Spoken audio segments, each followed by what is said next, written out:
On a fait un chiffre d'affaires, pour la première demi-journée, parce que c'est même pas, 2 jours, d'ouverture.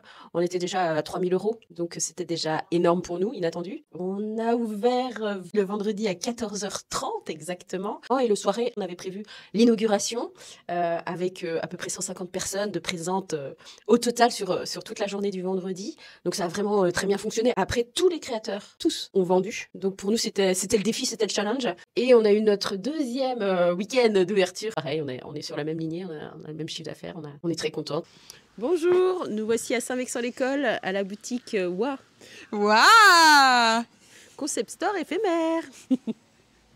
Non, on va être obligé de la refaire. Alors, c'est une boutique de créateurs éphémère, un concept store même, pour être plus précis, parce que l'idée c'était de faire quelque chose un peu original, qui change de tout ce qu'on connaît.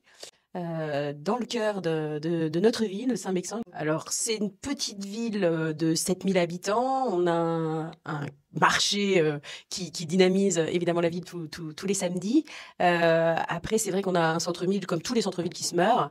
Donc, c'était surtout de relancer, enfin, ou de redonner une dynamique. Et après, on est parti dans l'idée de mettre en avant des créateurs, des artisans, des designers du coin pour leur proposer un espace pour que eux ils puissent aussi exposer et s'exprimer. Voilà, en fait c'est toute la ville qui est acteur de cette boutique parce que chacun a pu mettre sa patte en tous les cas qu'il voulait. C'est quand même il y a une cinquantaine de personnes qui gravitent autour de nous, qui nous donnent de l'élan et qui sont là aussi pour nous aider, que ce soit pour une heure, pour une après-midi, les bricolos qui ont passé beaucoup de temps avec nous sur la boutique.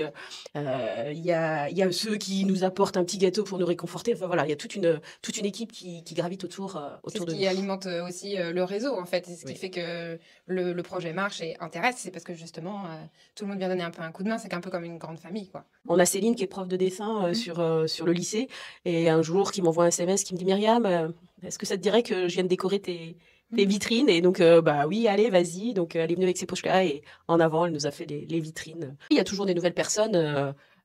Pas plus tard que samedi, j'étais au resto et on me dit Myriam, sur le planning, est-ce que je peux me rajouter et venir faire une journée jouer à la vendeuse avec toi? Je dis bah oui, bah viens, allez, vas-y. Et donc on prend le planning. Génial. Oui. J'étais présidente de l'association Fête des Lumières. Fête des Lumières, c'est une association culturelle sur la ville qui met en lumière le patrimoine saint-mexantais.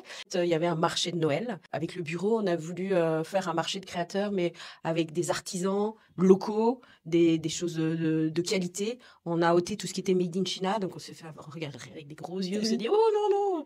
On s'en est aussi inspiré pour créer la boutique. Et puis il y a des créateurs qui y avaient déjà sur ce marché qui nous ont accompagnés sur le projet. Après, avec Pauline, on a été passer un week-end à Paris, on a été visiter des concept stores un peu aseptisés avec des vigiles à l'entrée. On s'est dit, oh, c'est pas du tout ce qu'on veut, nous, non, non, nous, on veut pas ça.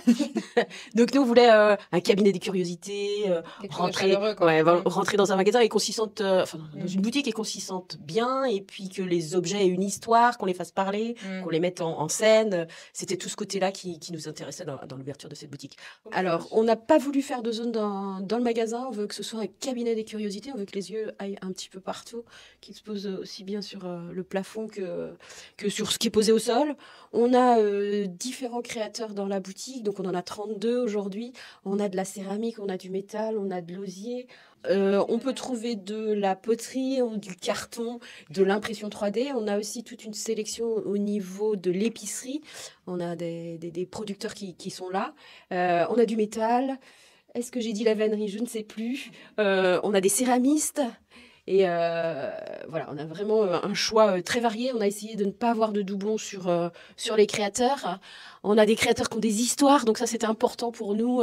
Quand on entend Cyriaque parler de ses ours qu'elle a fait le tour du monde, c'est vraiment des choses intéressantes pour nous.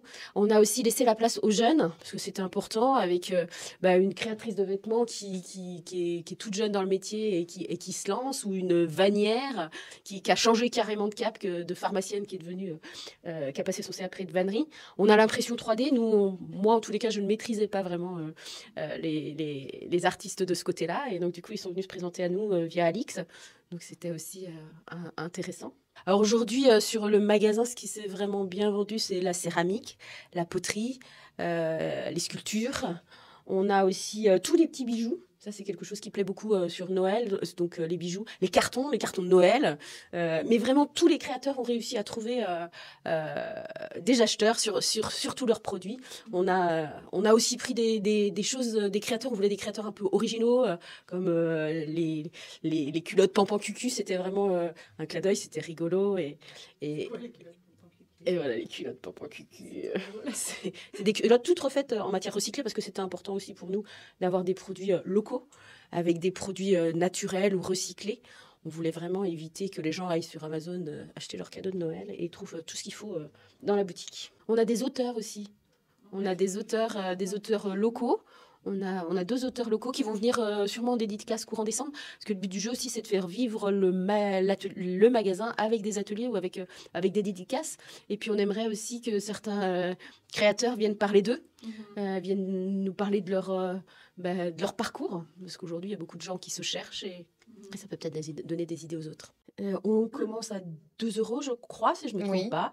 Et on va à 490 € sur des grosses pièces, des sculptures, par exemple. On a des sculptures qui sont rentrées, des structures en terre, en métal. Oui, on a. Pour nous décider, en fait, au fonctionnement de la boutique, on a demandé à différents créateurs de nous envoyer leurs contrats qu'ils avaient sur des boutiques. Alors, elle est associative, donc c'est vraiment, c'est pas de faire du bénéf pour nous, hein. Donc, et puis de laisser la chance à tout le monde. Donc on est parti sur un loyer de 20 € par mois, à savoir que nous, au total, on va être ouverte, parce qu'elle est éphémère, notre boutique, 30 jours. Donc 20 € par mois, et puis après, on prend 20% sur les ventes. Il y a aussi 2 demi-journées de présence. 3 demi-journées. 3 demi-journées. On va décider sur la période, c'est on a demandé 3 demi-journées de présence ou une journée et demie de présence aux créateurs. Sachant qu'on sait très bien que c'est des grosses périodes pour les marchés de créateurs, ceux qui font des marchés. Et après, là, comme on arrive à 32 créateurs. Je m'appelle Alix Levesque et je suis donc designer de profession. J'adore concevoir, prototyper, créer. J'utilise le papier principalement pour proposer des prestations de végétalisation d'intérieur. Donc, par exemple, pour un restaurant ou un cabinet médical qui veut végétaliser son intérieur, donc par exemple mettre des plantes. D'abord, j'avais commencé par vraiment faire du produit. Donc, j'avais commencé par des couronnes de fleurs, des bagues, des broches, fleuries. J'ai posé la question de passer par un réseau de distribution de créateurs. Et assez vite, en fait, j'ai un peu fait évoluer mon projet. Alors, pourquoi Waouh simplement parce que je suis Saint-Mexantaise et que c'est un projet associatif Saint-Mexantais qui me parle beaucoup et que c'est aussi l'occasion de pouvoir être vue et en local, que les locaux puissent découvrir mon projet. Et voir ce que je fais. Ça permet aussi de confronter ses idées, confronter son projet, parce que souvent, quand on démarre un projet, on est beaucoup avec soi-même à réfléchir et à être persuadé que c'est le projet de demain. Mais clairement, si on le confronte pas à son marché ou même juste à l'extérieur et qu'on n'a pas de retour, potentiellement, on peut aussi passer à côté, quoi. Donc vraiment, ça permet d'avoir des retours. Et puis, Pauline et Myriam sont hyper investies. Moi, j'ai vendu une guirlande de fleurs récemment et elles m'ont envoyé la photo de la cliente qui l'avait mis dans son salon, quoi. Les retours principaux que j'ai, c'est très poétique, c'est très fin. J'ai beaucoup eu aussi, c'est original. Je crée un petit peu mes propres végétaux, donc ça change de ce qu'on peut trouver en décoration florale ou végétale. Et j'ai mis au point un système de montage qui est très propre à moi.